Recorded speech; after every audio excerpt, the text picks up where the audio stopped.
I encourage you to support their work through book purchases, and also thank you for attending. Secondly, please keep your phones off or on silent for the duration of the readings. Please know also that this event is being live streamed from that iPad right over there. Hello to YouTube. Our audience should not be visible to our live stream viewers, but if you don't want to be live on YouTube, just don't walk in front of it and you should be fine. And lastly, we will have a panel discussion and Q&A at the end of the event, so please hold your questions until then, but definitely have them ready to go. This event, as I mentioned previously, is a collaboration with the Transnational Literature Series, which focuses on stories of migration, the intersection of politics and literature, and works in translation. It is also part of a monthly reading series taking place on the third Thursday of each month here at Brookline Booksmith. Of course, today is not Thursday, but next third Thursday of the month. Our May Third Thursday's poetry event is up on our website right now. It's a celebration of the anthology Our Ancestors Did Not Breathe This Air, which explores family, identity, and homeland. This event, as well as future transnational series events, are all on our website if you're interested in learning more. And now for introductions. Alex Braslavsky is a poet, translator, and scholar. She's a doctorate student in the Slavic department at Harvard University, where she writes scholarship on Russian, Polish, and Czech poetry through a comparative poetics lens. Her work on Polish literature has been supported by the Ginczanka Polish Grant and the Poland Translation Program. Alex's poems appear or are forthcoming in the Columbia Review, Conjunctions, and Colorado Review, among many other journals. Her research interests include Russian formalism, Slavic and American poetries, the poetics of silence, absence, abstinence, and apophasis, metaphysical poetry, and feminist theory and film. She'll be reading her translations from On Centaurs and Other Poems, the first selected volume in English by Zuzanna Ginczanka. Am I saying that right? Ginczanka, thank you, I'm so sorry. A visionary Polish-Ukrainian Jewish poet of the interwar years whose life was cut short by the Holocaust. Jennifer Jean's poetry collections include Vos, Object Lesson, and The Fool. Her poems, prose, and co-translations have appeared in Poetry Magazine, The Common, Waxwing, and as an Academy of American Poets Poem a Day, among many other places. She's received honors, residencies, and fellowships from the Kenyon Review Writers Workshop, the Massachusetts Cultural Council, the Academy of American Poets, and the Kolkata International Poetry Festival. Jennifer is an organizer and co-translator of Arabic poetry for the Her Story Is collective. She edits poetry for Talking Writing and translations for Consequence Forum. She's the senior program manager of 24 Pearl Street, which is the Fine Arts Work Center's online writing program. She'll be reading from her new collection, Vos, an amped-up recollection of her triste fado, or sad fate in Los Angeles after a childhood spent in foster care. And a writer, actor, and child rights activist, Nandana Dev Sen has authored 6 children's books translated into over 15 languages globally, some of which you can find at our back counter right there. And she's starred in 20 feature films from 4 continents in multiple languages. After studying literature at Harvard and filmmaking at USC, Nandana works as a literary editor at Houghton Mifflin, a poetry translator, a short filmmaker, a screenwriter, and as Princess Jasmine in Disneyland. The winner of several Best Actress awards, many academic prizes and distinctions, the Windward Poetry Prize, as well as the Last Girl Champion Award for Lifetime Achievement in Child Protection, Nandana has served on the jury of numerous child rights commissions, international literary prizes, and film festivals. Nandana is Artist Ambassador for Save the Children India, Global Author Advocate for Room to Read, and a Director of the Women's Refugee Commission New York, where she serves on the Programs and Advocacy Committee. She'll be reading her translations from Acrobat, a radiant collection of poetry about womanhood, intimacy, and the body politic by Nabaneeta Dev Sen. Thank you three so much for being here. Everyone, please give a warm welcome to these amazing poets.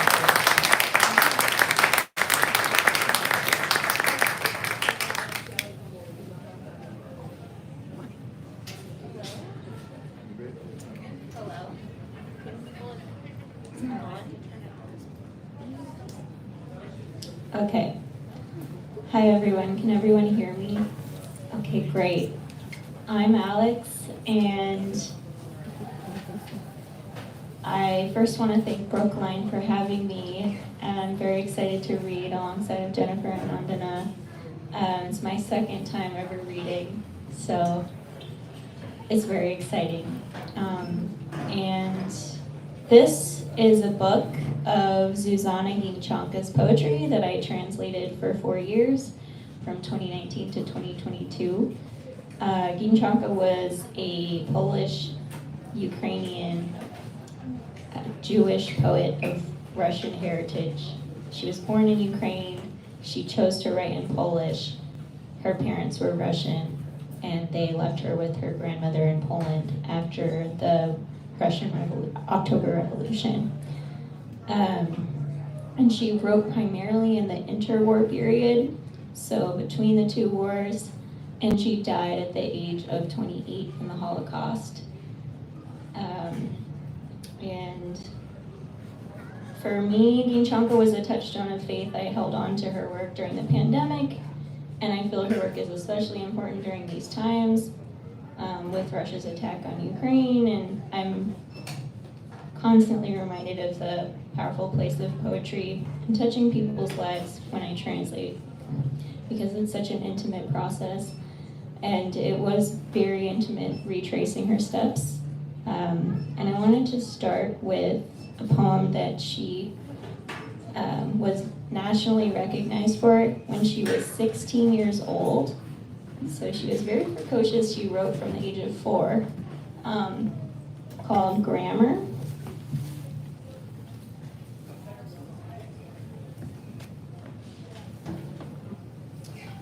Grammar.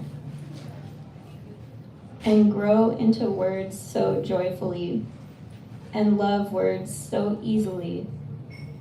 You just have to pick them up and look, like burgundy against the light. Adjectives stretch like cats, and like cats are made for petting.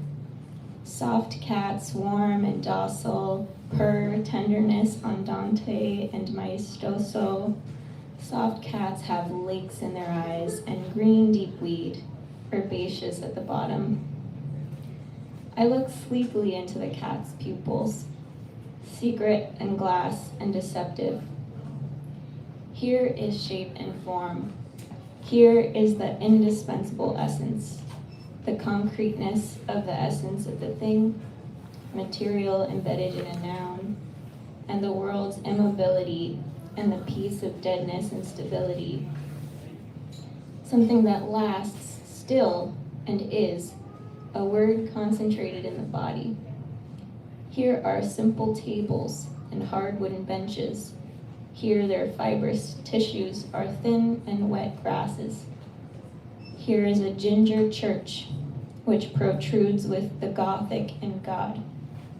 And here is the Venus arterial simplest human heart.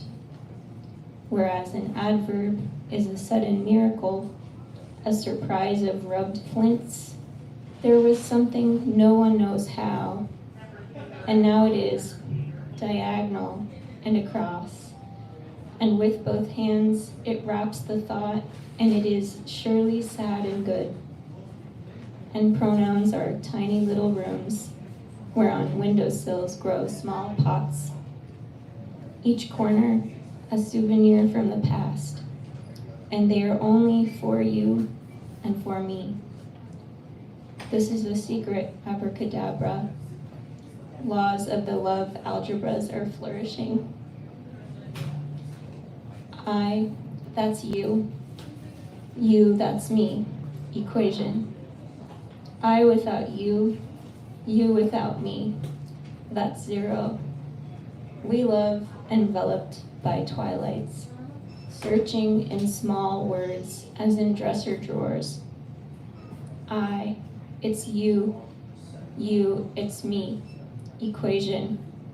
And pronouns are as secret as flowers, like tiny, tiny rooms in which you live in secret before the world. So just take the word in your hand and look like burgundy against the light. and grow into words so joyfully, and love words so easily.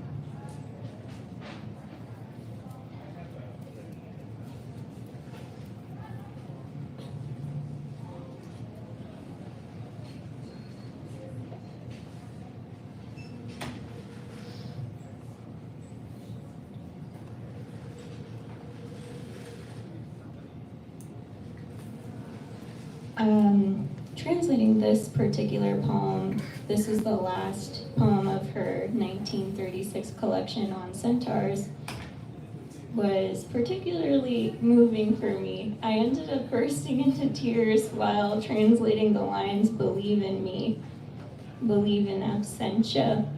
And I think part of the reason was that I felt like she was speaking to me and asking me to believe in her in some strange way. There are some moments like that where she almost kind of breaks through the film of the page and speaks directly to you. Fishing. Fisherwoman. With eyes like safety pins, I sharply plugged myself into the world, shot in the way of yellow. A ray drove itself into the eyes with a drill. All of a sudden, with a fiery disk, a glow fell into the pupil's reflection. All of a sudden, in the lowering of eyelids, the world ripped itself from the eye's grasp. The fishing bay of phenomena. I'll ensnare the nets with senses. Look. The white and slippery fish is a white and slippery day. Grading of gravel, grain, and slag reveals things by guesswork. I cast the nets and say, what I know, I know. The sea. I spilled wide, effusive like an epic, in the green singing of leaves, in the red singing of blood. Believe in me. Believe in absentia. As in an epic, believe blindly. As in an epic of white-fleshed and silver-scaled days. I injected life into spruces up to the cut of pitch bark. I, snorting sea, world foamed with song, and you, fisherwoman of the shore, fold your hanging aphorism, because in lips, in fingers, in ears, you'll only catch the wind. Fisherwoman, I cast the nets and say, what I know, I know. I know what kind of taste apple pulp leaves on lips. The cherries, sleepy, like lips bowed down from sleepy trees. The pear tree cut into two hearts has a sign flowing with juice.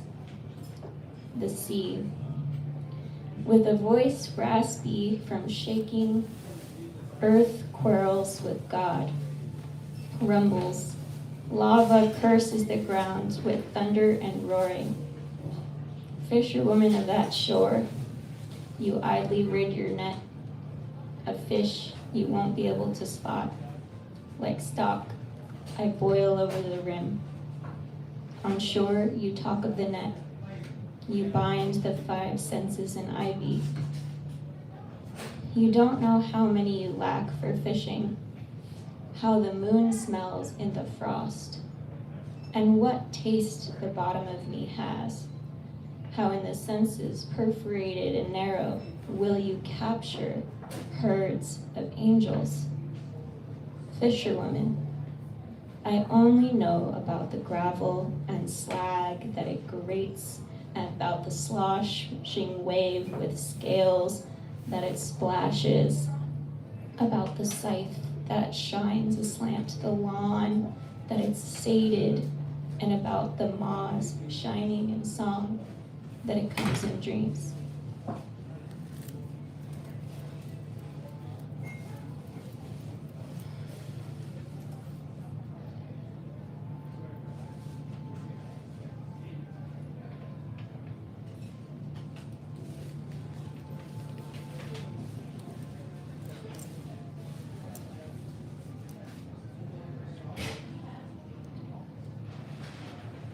This poem is called Epitaph.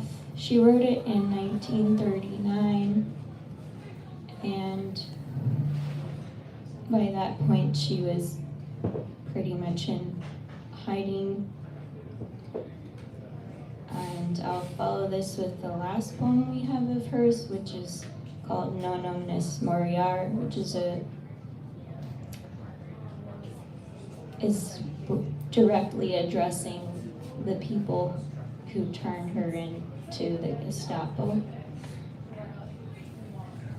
Epitaph.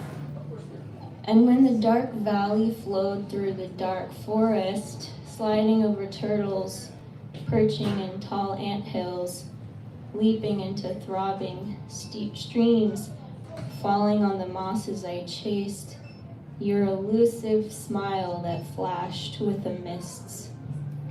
There is nothing left of your face, nothing, only your features folded in the eye of an accessible face, your former face of bones. Flying clouds of associations, if they were panicked by the wind, fell from your features as from mountains, so that now I could see them. So this is your smile. Blue frigates of memories, pink frigates of dreams, first spread out to fly, they draped it with their sails. So this, your forehead, your temples, lips, the image of love has covered your lips just this far.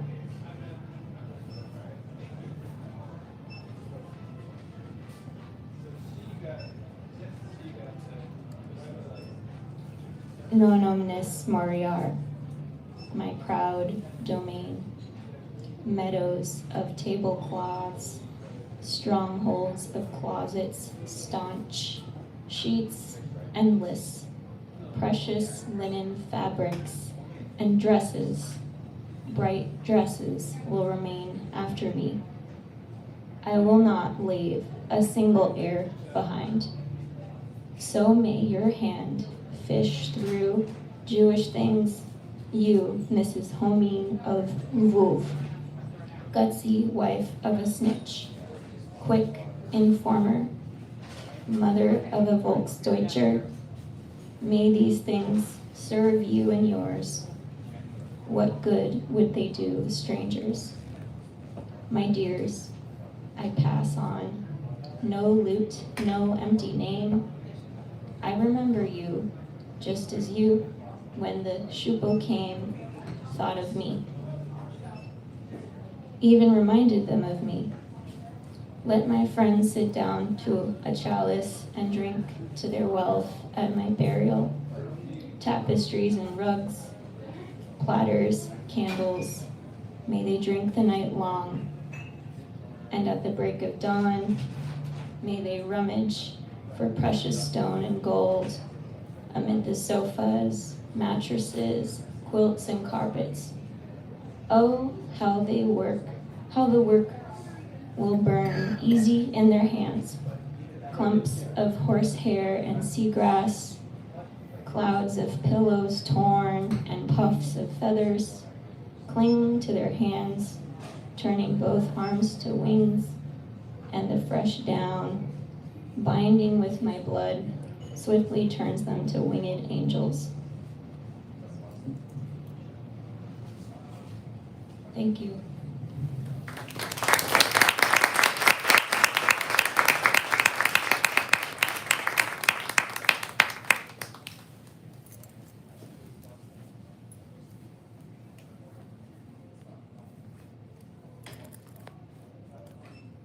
Thank you. Is it on? Yes.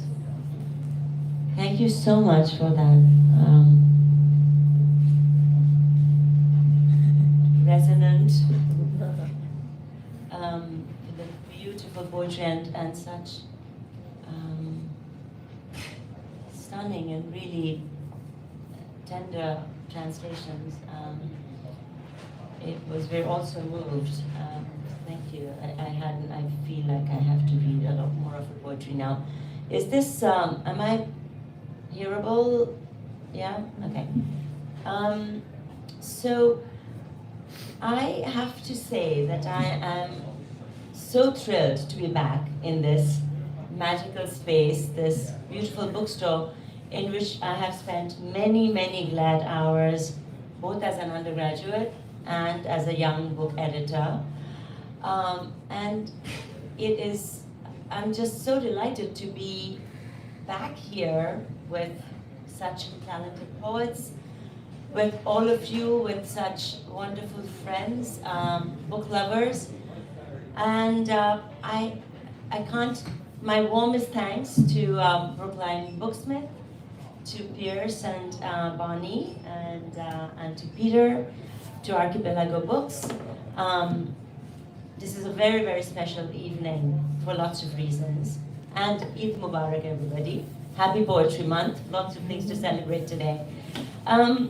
You know, when I was listening to you speak, there were so many resonances with, just in terms of the process that you went through in translating, with what it was like for me. My mother, Nabaneeta Dev Sen, was a very beloved Bengali writer. She had over 100 books to her name when she died, but this, unbelievably, is the first book of hers that was published for an international audience.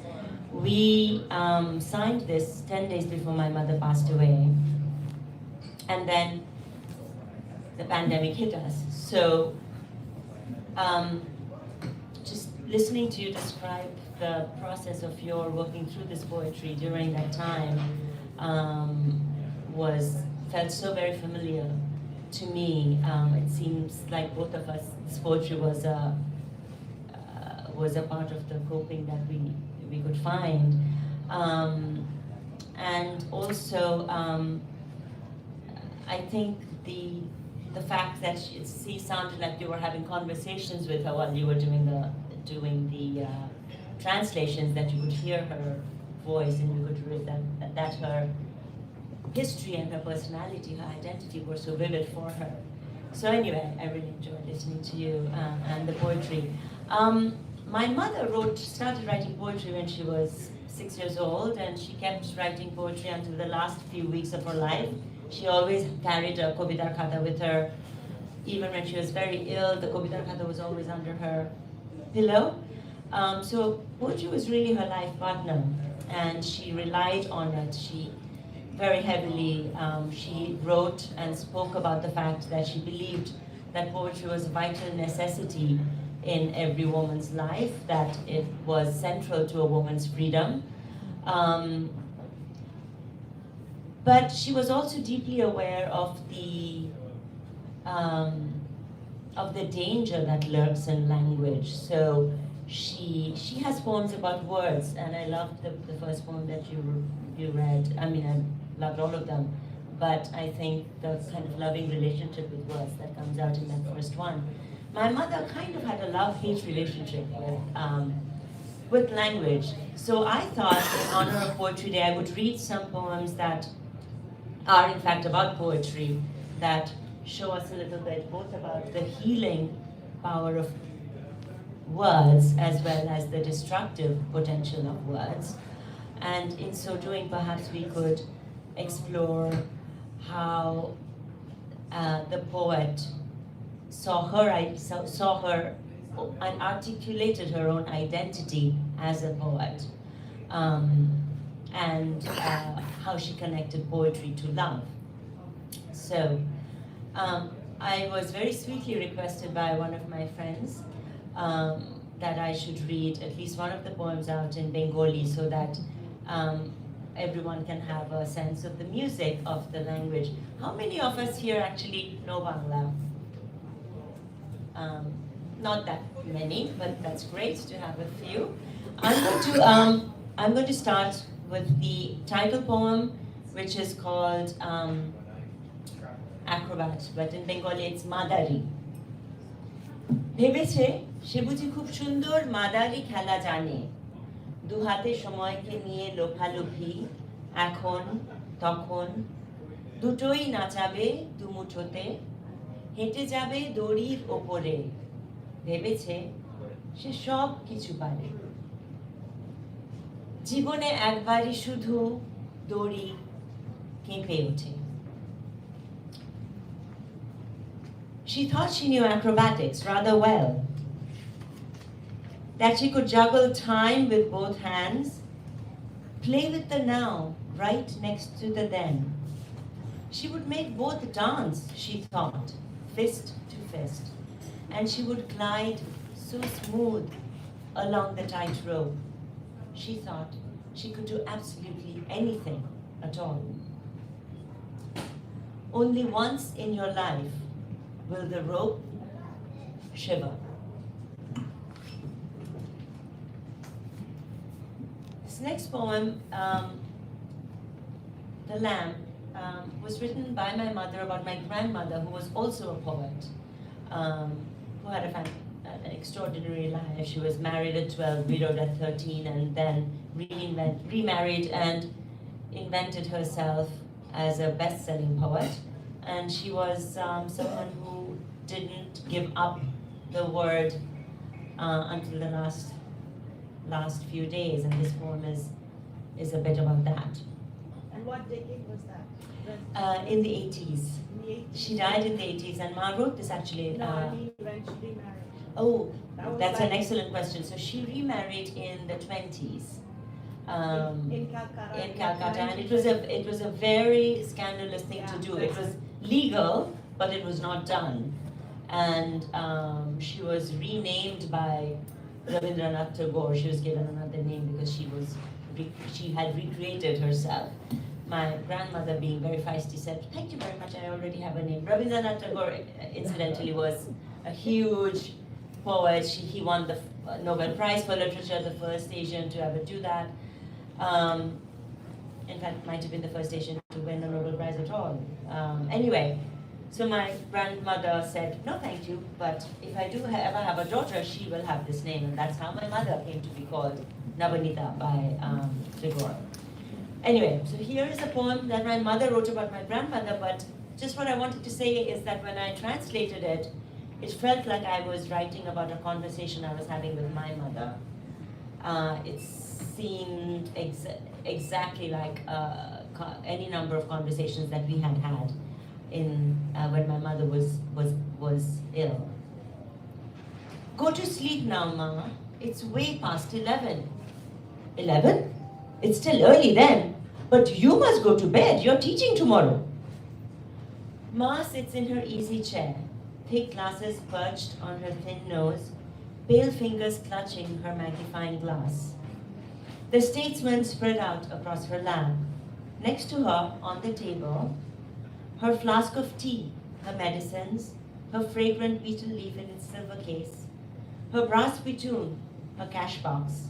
Behind her, on the teapoy, an earthen vase filled with her favorite white tube roses, and a wicker table lamp weaved in Agartala. Before her, the alarm clock ticking away, her traveling timepiece. As Ma turns the pages of the newspaper, its noisy crackle splinters the quiet night. Closing my book, I come to her. As soon as I step inside, I drown in the deep perfume of those tube roses. The nurse is dozing in her chair. Ma, please go to sleep now, it's 1:30. 1:30? She scolds. And you're still awake? Don't you have college tomorrow? Swallowing the rebuke, I keep on wheedling. You'll get sick, Ma, if you stay up like this. You must take care of your body. My body? Ma breaks into laughter that sparkles, like jewelry shimmering from head to toe. How much more sick can it get? And what use is my body anyway? I go to her one more time before I sleep. It's 2:30, Ma, do call it a night. Come, let me take you to your bed. Yes, I'm coming, just coming. There's only this one tiny bit left. Reading isn't so easy now, you see. It's the gift of these cataracts. With a slight smile, embarrassed, apologetic, she buries herself again in printed words. Under the glowing light of the table lamp, with her focus on the magnifying glass, The ticking of the alarm clock fades away. As I walk back to my room, I hear her speaking softly to the nurse. No, no, my dear, don't turn off the light. Keep that lamp switched on, please. I have just one more page left. Just one more page left. One more paragraph, one more sentence. Give me one more word, dear nurse. Just one more day.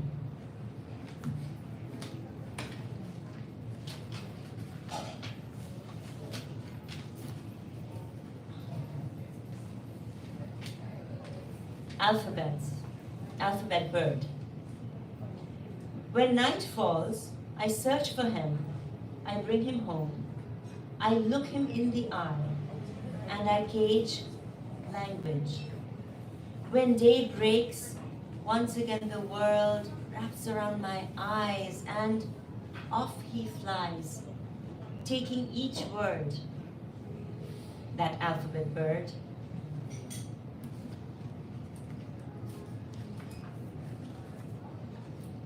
Broken home. Once again you glow on the brink of love. Once again you're dazzling in heartbreak. Is it for the sake of poetry then that once again you're hunting for pain? Do you break your home just for poetry, time and again?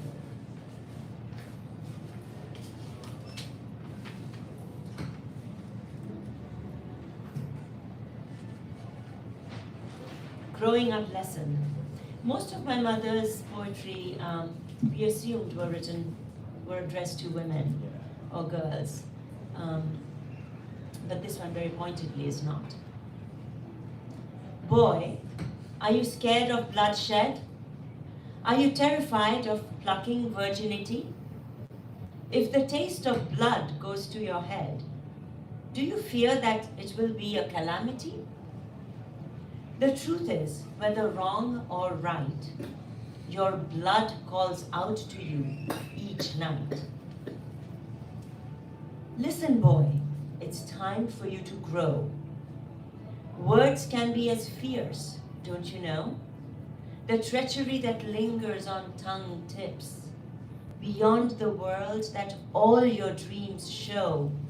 Know that blood can be easily shed by lips.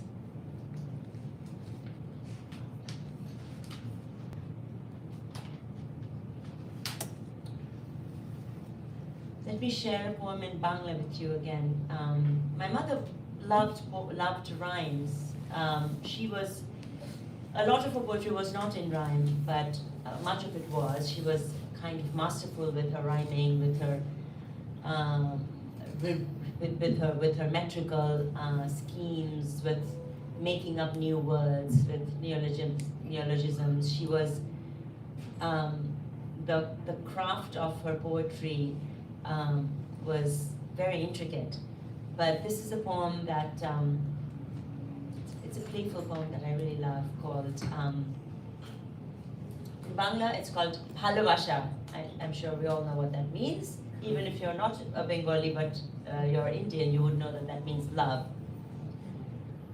তুমি চেয়েছিলে নিরুপাধি প্রেম অনধিগম্য, আমি গেথে আনি লবঙ্গলতা তোমারই জন্য। তুমি বুঝি চাও প্রেমের বাতাস নাতিশীতোষ্ণ, আমি বইয়ে দিই কাল বৈশাখী ভয়াল কৃষ্ণ। তোমার প্রণয় প্রযুক্ত নয় দূর বিশুদ্ধ, আমার প্রণয় কিছুটা প্রণয় কিছুটা যুদ্ধ। You asked for a nameless love out of reach. I weaved you a wreath of blooms, each to each. You want love's tempered breeze softly sighing. I blow you a thunderstorm, terrifying. Your love is detached, afar, chaste to its core. My love is in part love, and in part war. I'm going to finish with a couple of short poems. One that I think captures the spirit of my mother. Catch of the day. I want to chop it up, slice it into pieces, grind it into a paste, season it, then shut it in the oven. They didn't win. The sun, the rain, the earth. It's still all raw inside, floundering like a catfish, still alive, freshly caught. My youth.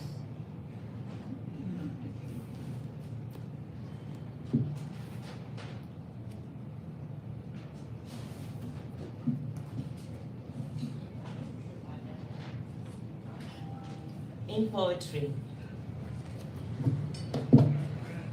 Stay alive. Show yourself clearly, like the unfailing passport photo. Stay awake in every line, you, like an unquenchable thirst. Yes, you, the pain that tears my heart apart. Show yourself clearly, like a flower in full bloom.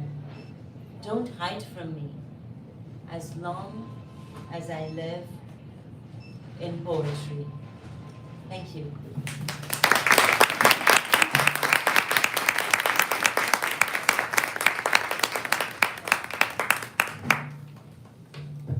I'm going to switch things up by standing. I think if I sit, I'll jump out of my seat as I read the poetry.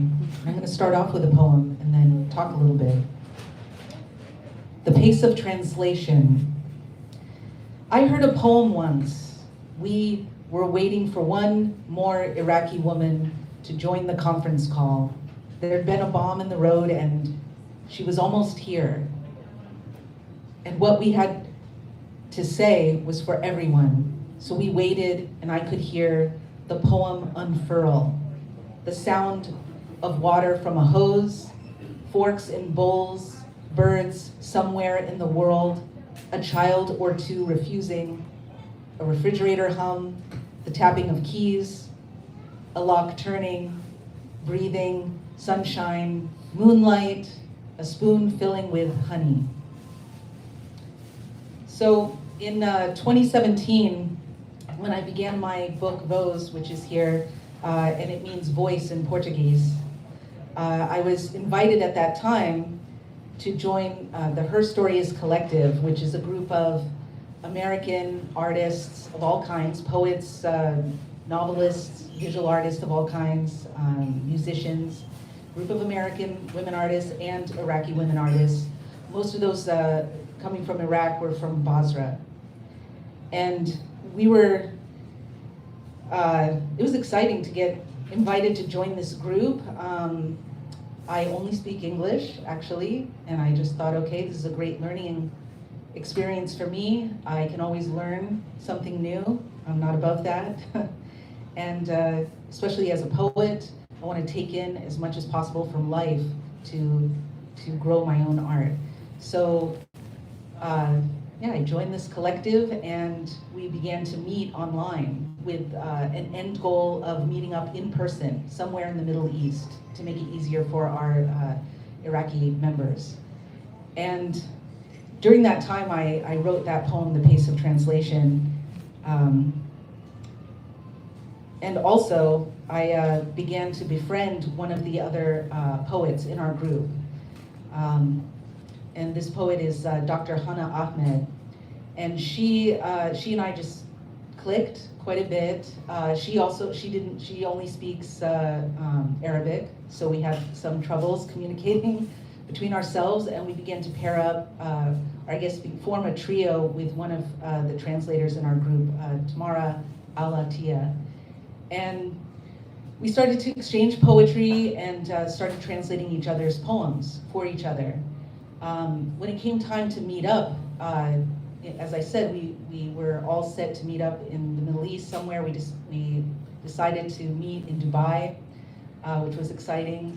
We arrived there, and I was especially excited to meet Dr. Hana.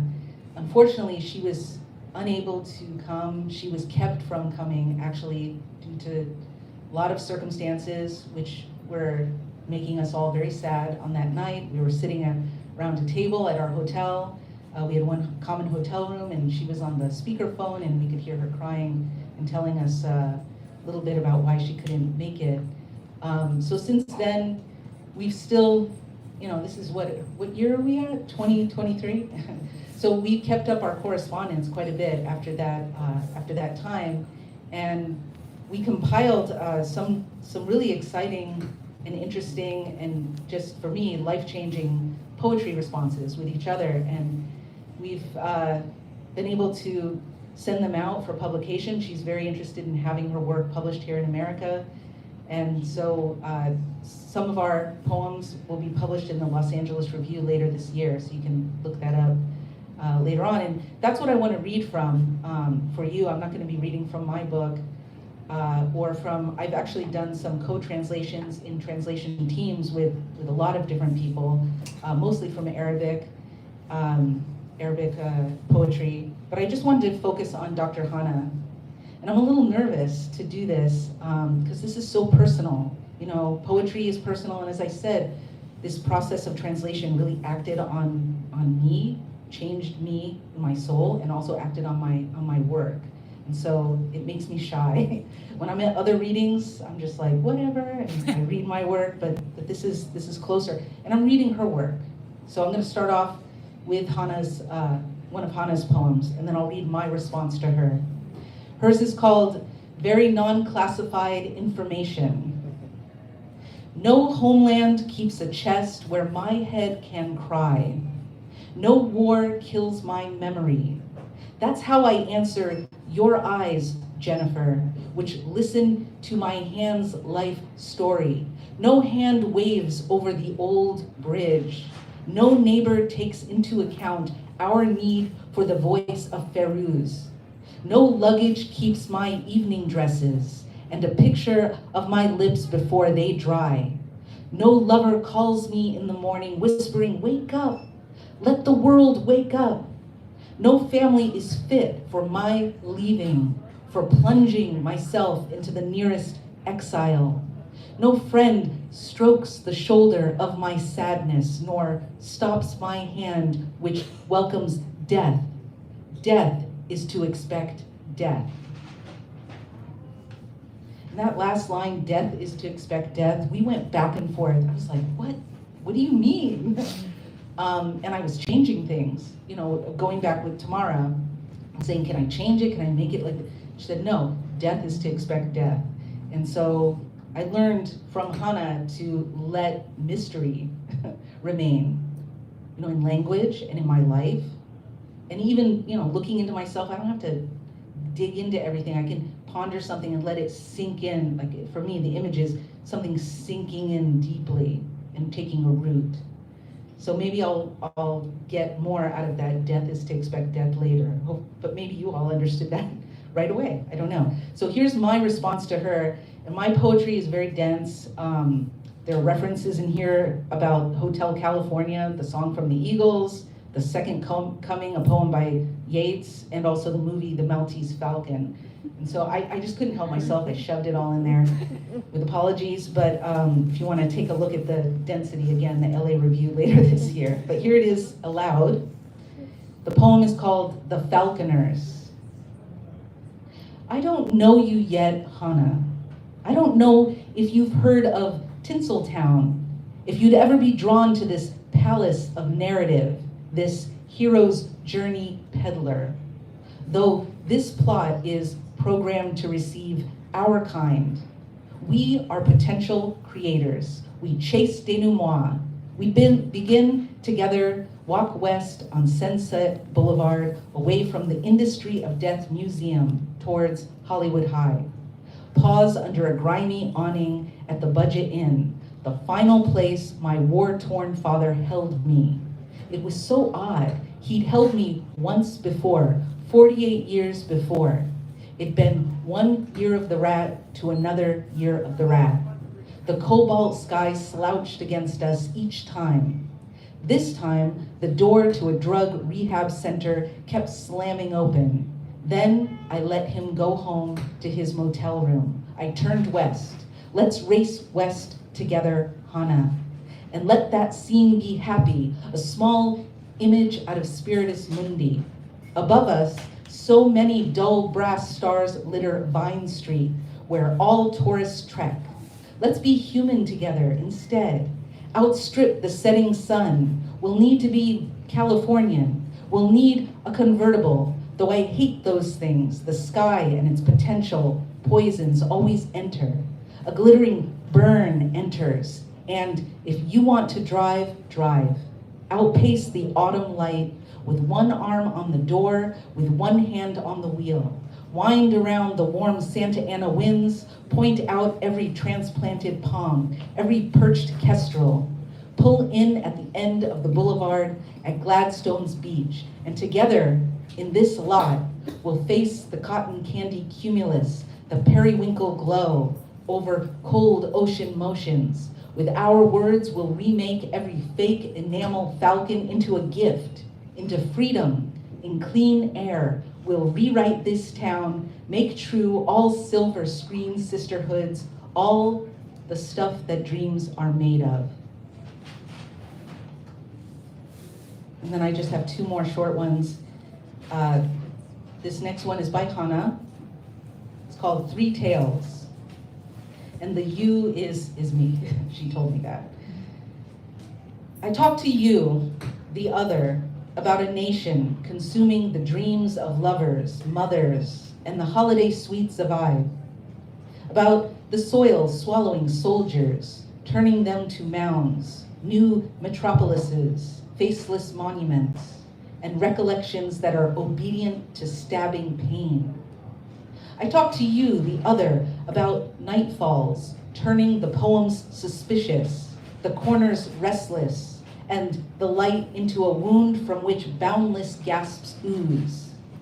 I talked to you, the other, about the way each war documented its history with a hole in my voice until it became a flute.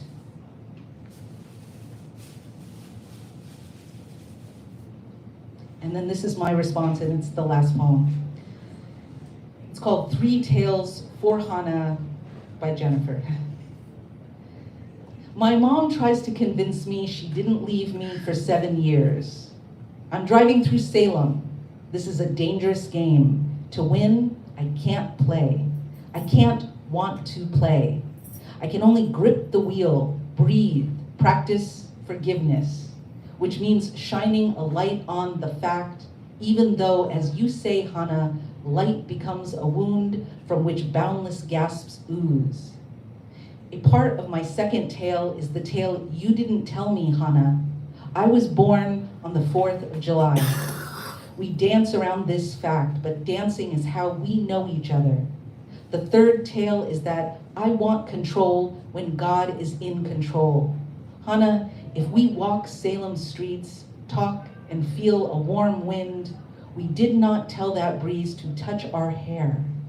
Which reminds me of the time technology told me the Arabic word for hair is the Arabic word for poetry, which is a lovely mystery.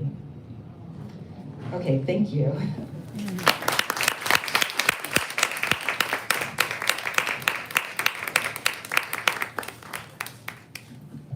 Beautiful. Thank you so much to the three of you for sharing that stunning work. I have some panelist questions that I'd love to open up with. I have questions for each of you. I have questions for all three of you. And also, if any of you in the audience have questions, raise your hand. The way this will work is I'll just kind of weave back and forth between what I have and what you guys have. So feel free to just shoot your hands up if you have something you want to ask. But I'd like to start with individual questions for each of you. Let me start with you, Alex, since you opened tonight. Your collection? Your collection is translated from the work of the beloved Polish-Ukrainian Jewish poet Zuzanna Ginczanka, whose name I can now say. And her work has sort of been canonized in the past decade or so I was wondering if you could talk a bit about what you feel your responsibility as a translator is to this work and to this poet. Fortunately, thank you for the question.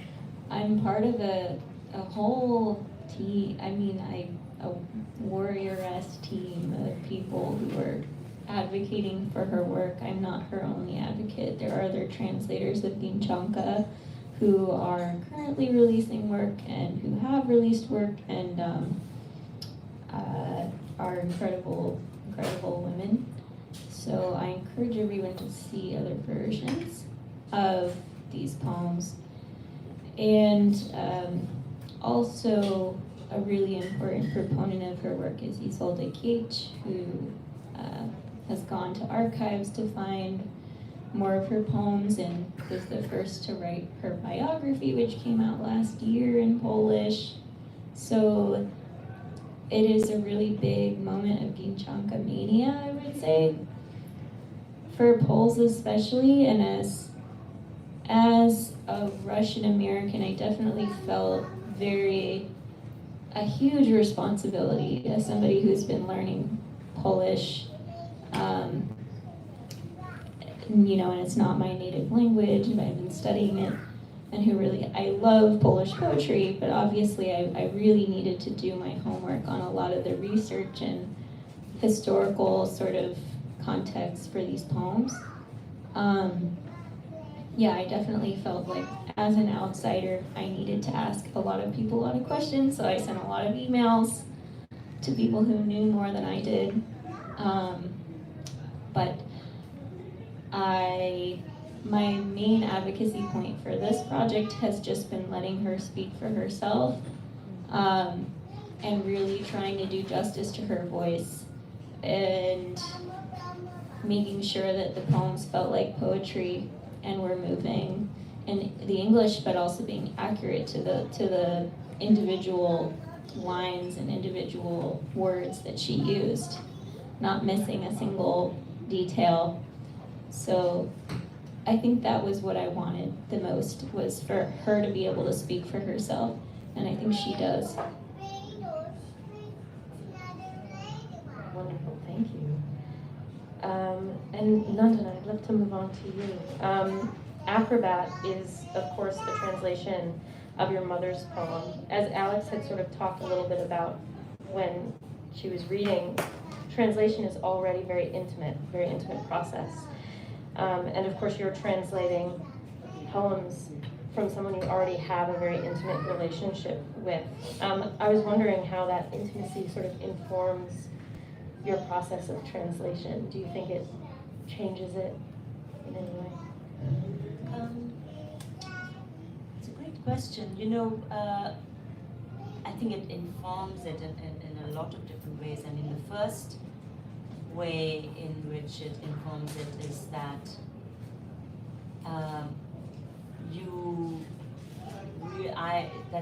take the poetry for granted. So, I had this poetry around me all my life. I loved it. I knew it by heart.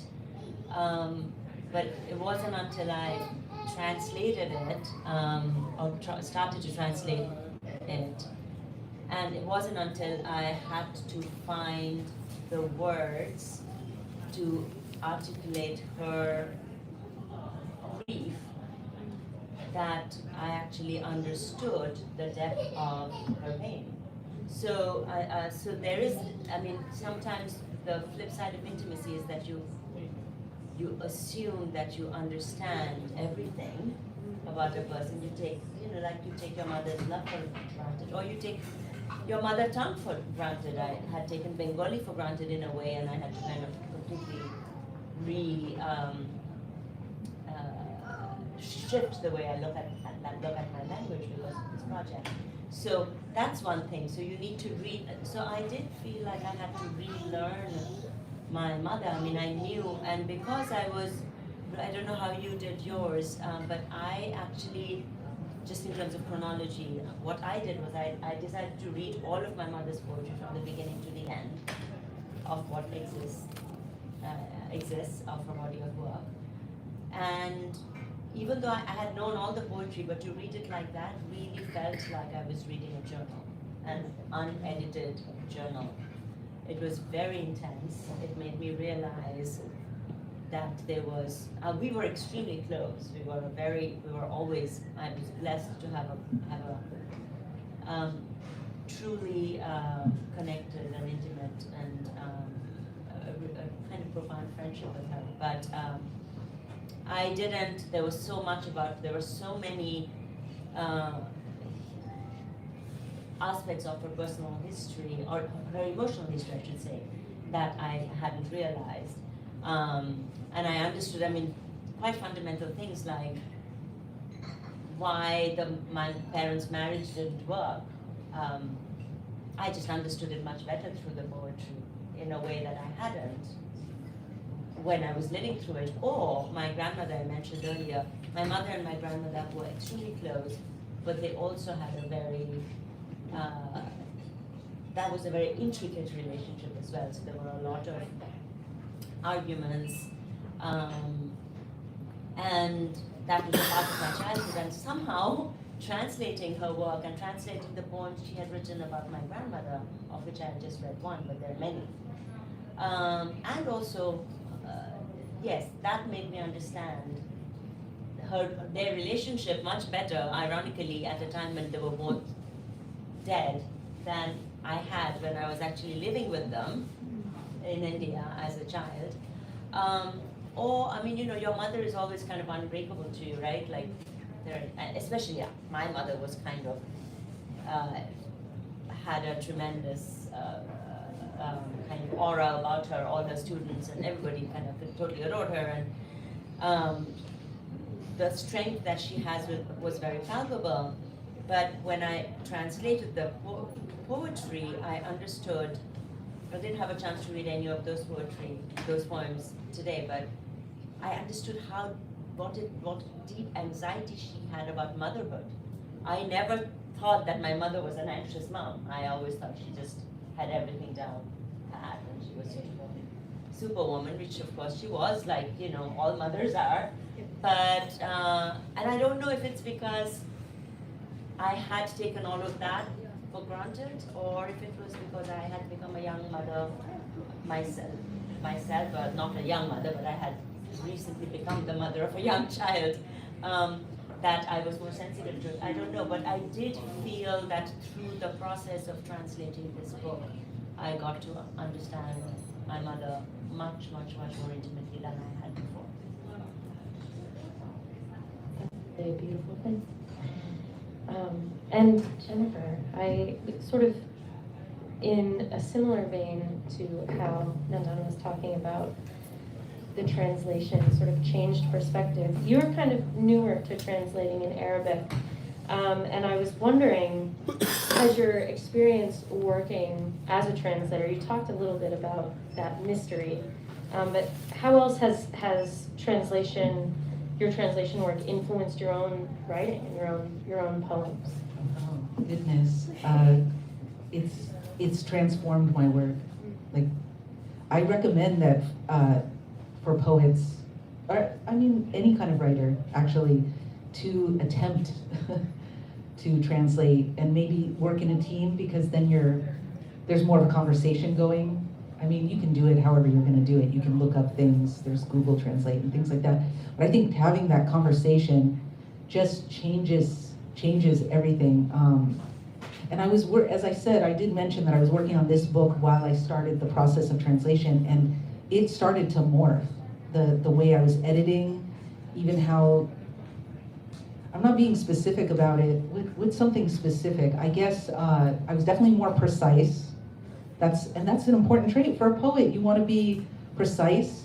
You want to have the strongest images. You want to make sure that, you mentioned the word mystery, the right amount of mystery is there, and to create that balance, because you want your reader to, I mentioned that, sink in deeply. You don't want, or I don't want the reader to be on the surface too much. I want them to have, like, I don't know if you imagine a dolphin, going in and out, and just have this play, this sense of play going in and out.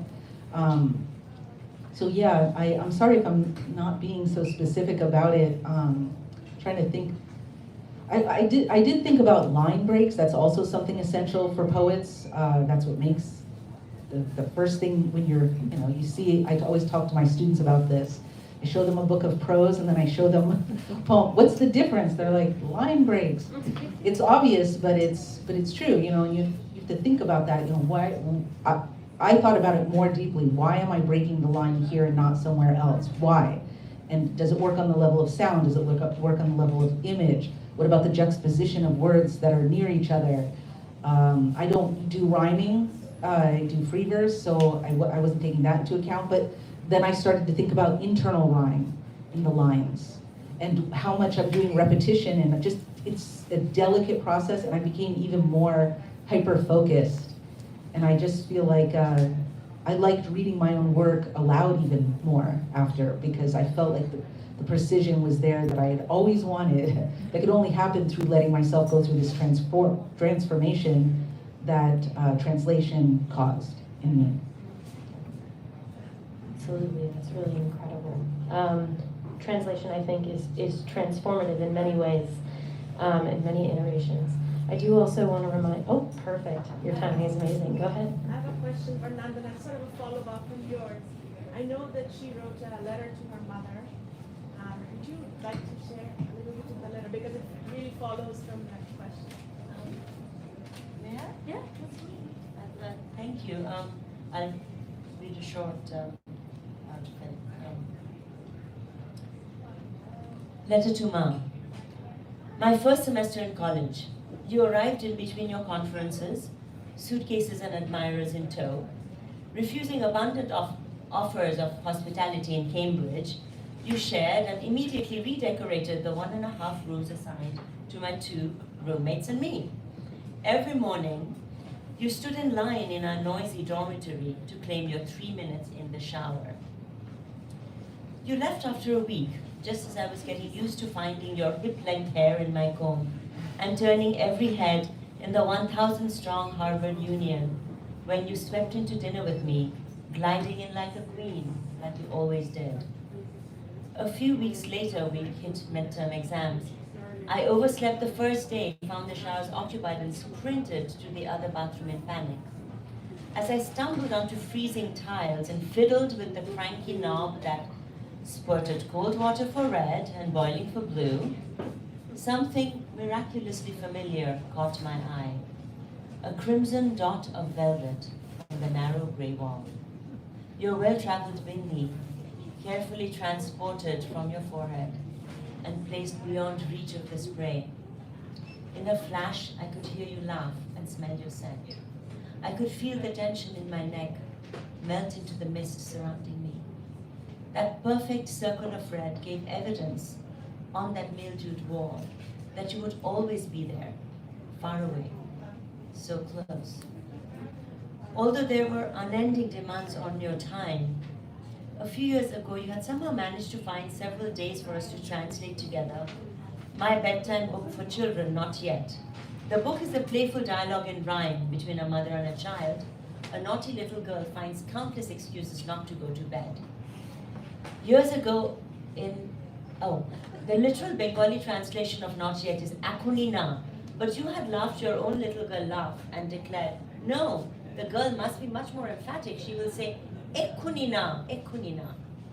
Well, this obstinate daughter of yours kept saying to her mother in the last few weeks, Ekunina, Ekunina. Could you hear me, Ma? Not too long ago, I pulled a big blue book from our Kolkata shelf, 365 bedtime stories. When I opened it, out fell a red gold rush of leaves, oaks, maples, and ferns collected in London when I was a toddler. One night, as you were reading to me about Tinkerbell, I interrupted you with a technical question. What are fairy wings made of? Butterfly wings, bird feathers, or huge petals? There are all kinds of fairies, you see, you replied, just as there are all kinds of people. Do all fairies look like you? I persisted. I don't think so, you smiled. Fairies are very beautiful. But Ma, I protested, you're the most beautiful person in the world. You laughed, much more raucously than Tinkerbell ever would. every little girl believes that about their mother, too, Bush. Well, Ma, I've grown up a bit. My world has grown up a lot. I left home as a child and made beautiful friends who became my family. In my work, I've met many beautiful faces, walked with beautiful figures. I've fallen in love with beautiful minds.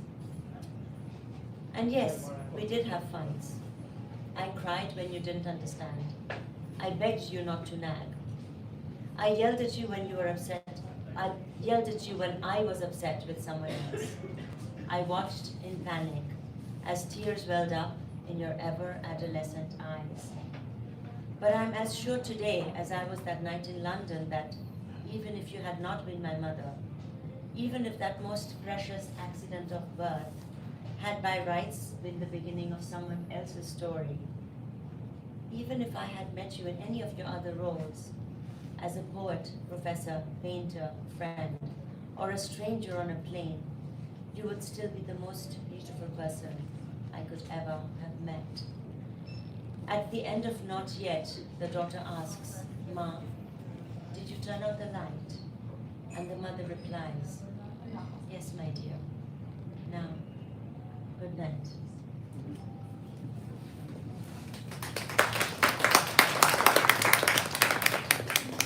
Thank you so much for sharing it, and thank you for the request. I do have another question for all three of you. Something that I actually found really interesting, in Acrobat, your mother translates some of her own poems. There's a little note at the bottom. And I find that's often very rare. Some translators who are also writers don't want to touch their own work. I was curious, would the three of you ever attempt to translate any of your original work into another language? And if so, why or why not? I can start. So, yes, that's the short answer. But over the lockdown period, I decided, okay, I no longer want to be a monolingual person. I want to learn another language. And I was talking to Alex about this earlier, that I considered Arabic because of this, my deep involvement with this group, and this group is all about reconciliation from former enemy nations. So that just, I thought, okay, yes, Arabic, that would be a very good choice. I struggled with it, so I searched around for a language that could fit my brain, and so that I could do this, what you're talking about, which is translate my own work and then possibly find poets who wouldn't mind me, living poets. That's what I'm interested in translating. People who want their stuff translated into English, work with them. So I've started to learn, actually for the past 2 years, I've been learning Korean, because somehow that just is what's getting into my brain out of all the language. I actually thought about Criollo because my ancestry is Cape Verdean, and my grandparents would speak that when I was younger. But also that didn't stick in my head either. But somehow, I don't know why. So Korean it is, and I've been learning steadily, slowly. My daughter's learning as well. She's way ahead of me, of course, because she's younger and she's absorbing it. She has a facility for language beyond what I have. But I'm determined, and I'm going to keep going with it. And I do want to start with my own work, because I have my own permission, and then work with folks who pass on permission to me.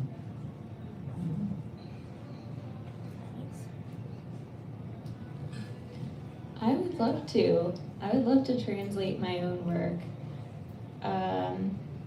I think the language I would translate into would probably be Russian, because that's my heritage language and it would feel closest to me. My great-grandfather was a writer, and I think it would be a nice way to connect across the parts of myself. And there's a really rich tradition actually in the Russian canon of self-translation.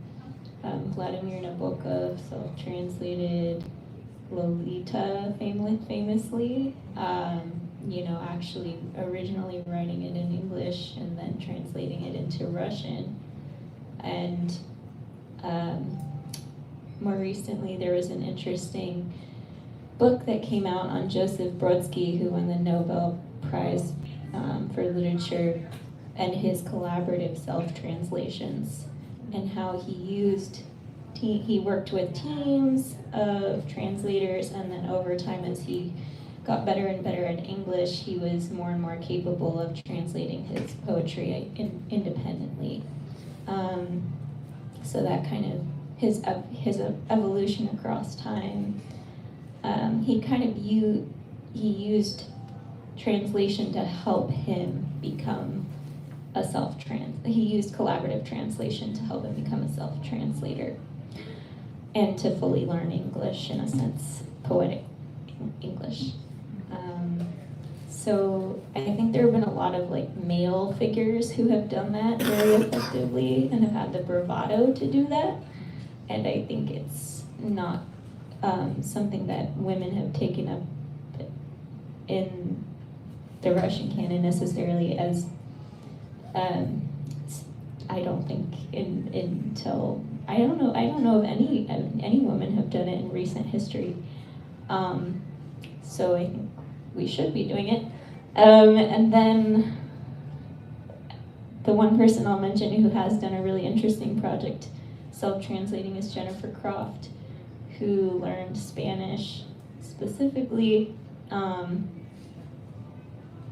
because she was really entranced by the language, wrote a book in Spanish, and then translated from Spanish into her native English, and made two separate, very different books.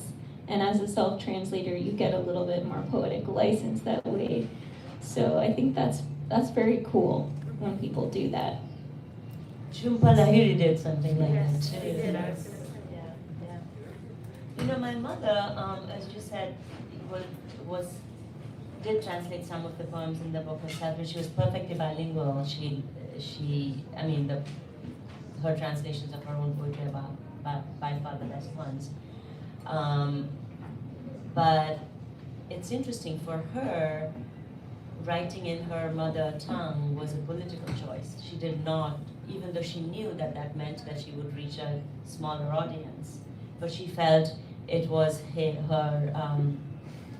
responsibility to write in Bengali because she felt quite rightly that regional literatures and languages were under threat. So it didn't have anything to do with her ability, her skill. It was a political decision. And the other thing, and sometimes I would just get annoyed with her and say, look, just translate some of, like I ended up starting translating her work just because there weren't translations available. And people wanted them, and she didn't do them. And I would keep nagging her about it and wanting her to do it. And finally she said, look, I'm not going to, because if I have time, then I would much rather write a new poem in Bengali. So, that's a very different perspective to the whole idea of translating herself. I think for her, translating her own work felt like revisiting something that she didn't want to revisit anymore. She didn't mind others revisiting it, because she was done with it. I mean, the letter that I just read to you, I started writing this to my mother when she turned 75. And every year on her birthday, I wrote a bit more. I mean, it's a much, much longer letter, so I just read a little bit of it. And then I finished it after she died. But that actually I wrote in Bengali, so this is a translation of a letter of that. And it is interesting. I mean, I find when you are bilingual as we are, it's interesting how there's some things are so much easier to say in one language than others.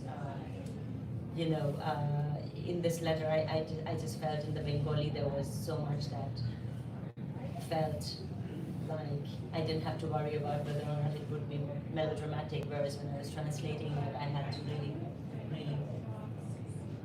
really think about it and feel it and make sure and kind of pull back the emotion a lot.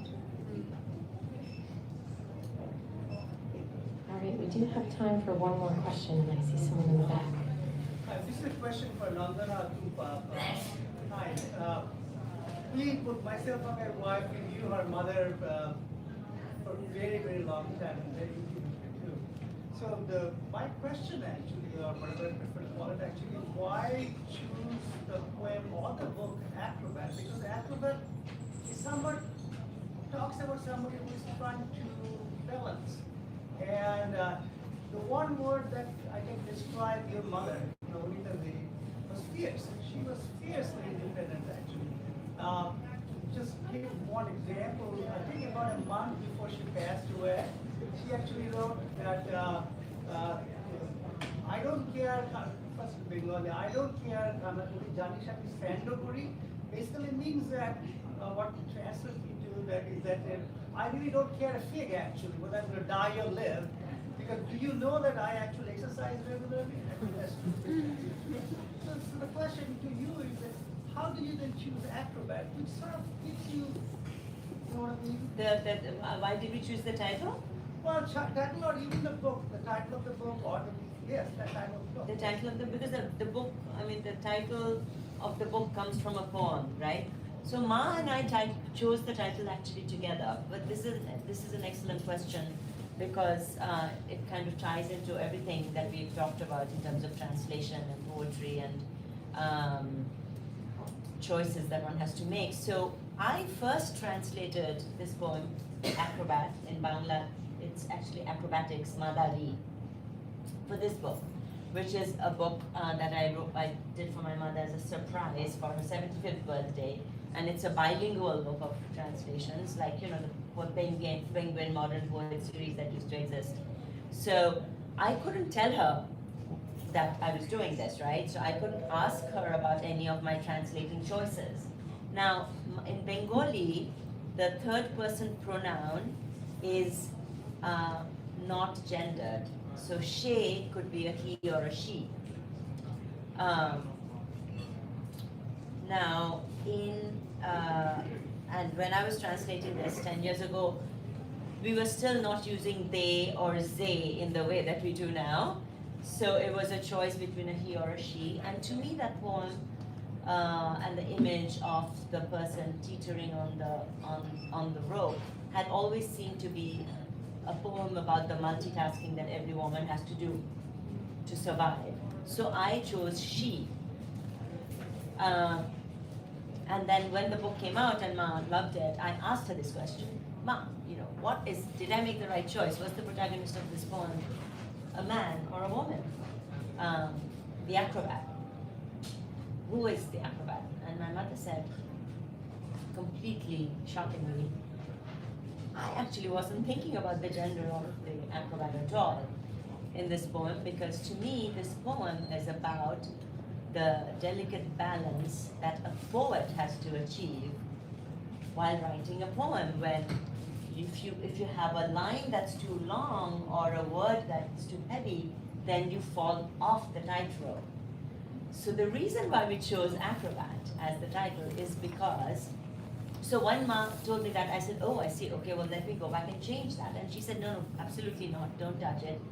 Just making it a she makes it into a feminist poem, but I love that too. It works in both senses and it's perfect as is. So we kept it as that. But then when we were choosing the title, we chose Acrobat because we felt that the book represented both the idea of the woman as an acrobat, because it does go through all the challenges and the cycles, and the multiplicity of identities that a woman has to embrace. So from that point of view, it worked, but it also worked in terms of focusing on the delicacy, the craft, the intricacy of poetry. Amazing. A really lovely note to end on, I think. Everyone, can we please give one more round of applause?